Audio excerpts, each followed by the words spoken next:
मुझे लगा था कि अब मेरी माँ आई है तो बतूल की माँ जैसी होगी, हर किसी से मेरे लिए टक्कर लेगी। और आपने क्या किया, मेरे मजीद टुकड़े टुकड़े कर दिए। खाली हाथ जा रही हूँ आपके गुनाहों का कफारा अदा करने। अरमान,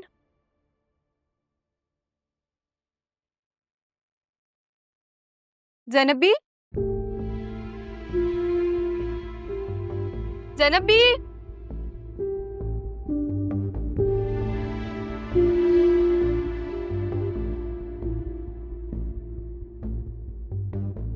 ज़ैनबी।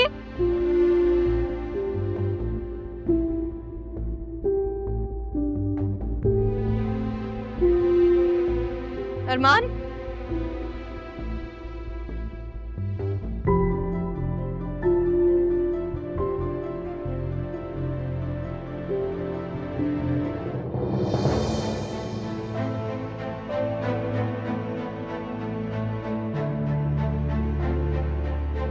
मुझे यकीन है कि तुम यहाँ जरूर आओगी, नाराज होकर नाराजगी दिखाने, मगर ये देखने से पहले मैं अपनी माँ के साथ यहाँ से जा चुका हूँ। क्या कर सकता हूँ, मुर्शिद का हुक्म जो है। अपनी माँ को माँ समझने में देर मत कीजिएगा रहा, क्योंकि वक्त ने पहले ही बहुत वक्त ले लिया है। अब जो वक्त बच गया है वो प्लीज प्लीज उनके साथ गुजार लें। और अब तो वैसे भी आपका निकाह होने वाला है। बड़े साहब की बात मान लीजिएगा, उन्होंने हमेशा आपको सबसे ज्यादा चाहा है, और जो सबसे ज्यादा चाहे, मोहब्बत करे, उसकी बात तो माननी चाहिए ना। मैं यहाँ अपना वक्त छोड़कर जा रहा हूँ, अपना ख्याल रखिएगा। अल्लाह हाफिज।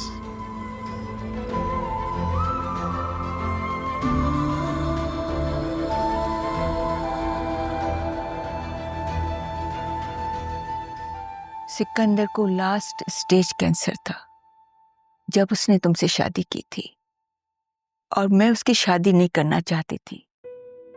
मुझे लगता था कि उस लड़के के साथ ज्यादती कर दूंगी ऐसा करके। ज़ैनब, मैं तुमसे शर्मिंदा हूं, मैंने फिर भी तुम्हारे साथ ज्यादती कर दी।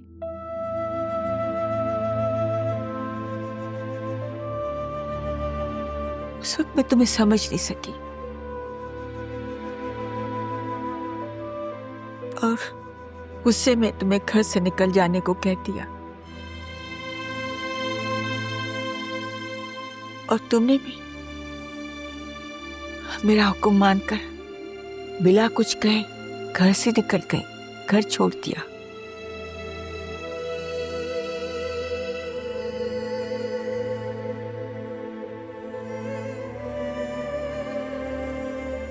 जवान बेटे की मौत और तुमसे खुफिया शादी ने मुझे सोचने के काबिल ही कहाँ छोड़ा था। उस वक्त जो भी हुआ, मुझे लगता था कि तुमने जानबूझकर उस शख्स से शादी की जो मरने वाला है। तुम्हें निकाल देने के सालों के बाद जब हम वो शहर छोड़ने लगे तो मुझे सिकंदर के सामान से एक डायरी मिली। तब मुझे अंदाजा हुआ कि मैंने तुम्हारे साथ बहुत ज्यादती कर दी।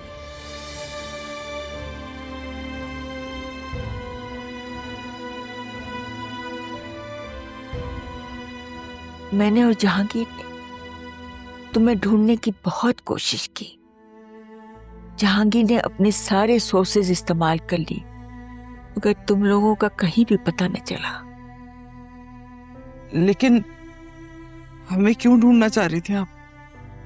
तुमसे माफी मांगने के लिए और तुम्हें अपनी बहू तस्लीम करने के लिए।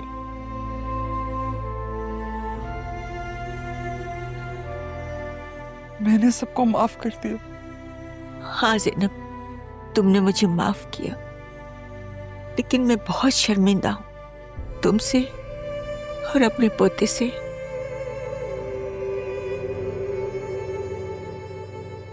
मेरे लिए ये बहुत मुश्किल मरहला है। दादी जान, ये क्या कह रही हैं आप? प्लीज शर्मिंदा मत करें हमें। कहते हैं दुआएं इंसान का पीछा नहीं छोड़ती, लेकिन मुझे लगता है कि बद्दुआएं भी आखिर तक इंसान का पीछा नहीं छोड़ती। सालों तक मुझे यही लगता रहा कि तुम लोगों की बद्दुआएं मेरा पीछा नहीं छोड़ रही। नहीं नहीं, मैंने कभी किसी को बद्दुआ नहीं दी, जिंदगी में कभी भी किसी के लिए बद्दुआ नहीं मांगी।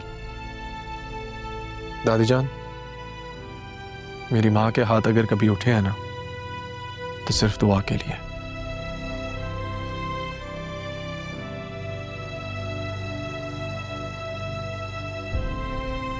तुम प्रेग्नेंट थी, सिकंदर ने मुझे बता भी दिया था, लेकिन मैंने अपने गुस्से और अना में तुम्हें और तुम्हारे होने वाले बच्चे को बेघर कर दिया। लेकिन खुदा की शान देखो, इतनी बड़ी जायदाद का वारिस भी मुझे तुम्ही से मिला।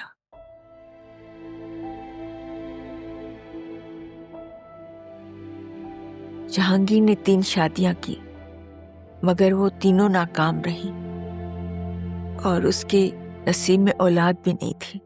इसीलिए मैं तुम लोगों को तलाश कर रही थी।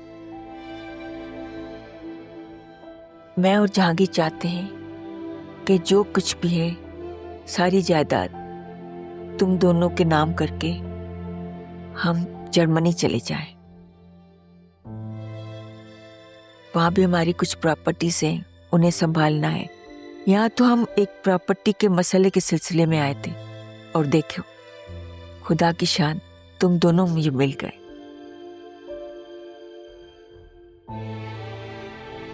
जिनकी मुझे तलाश रही सारी उम्र। कुदरत ने तो हमें मिला दिया, लेकिन एक बार फिर आप मेरे और अपने पोते के साथ ज्यादती कर रही हैं। आपको नहीं लगता कि आपको यहां से जाना नहीं चाहिए? आपके पोते का भी हक है कि वो आपके साथ रहे। यहाँ तुम्हारे पास तो अरमान है, वहां जहांगीर अकेला है, वहां हमारा बिजनेस है, प्रॉपर्टीज है, उनकी भी तो देखभाल करनी है। और फिर यहाँ आना जाना लगा ही रहेगा ना। वैसे मैं भी यही कहूंगी कि तुम दोनों वहां आ जाओ, मिलके रहेंगे, मुझे खुशी होगी और सुकून भी मिलेगा। मेरा अरमान भी मेरे साथ होगा। क्या ख्याल है अरमान? इंशाल्लाह दादी।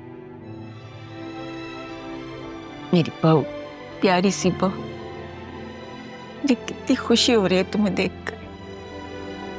और मेरा बच्चा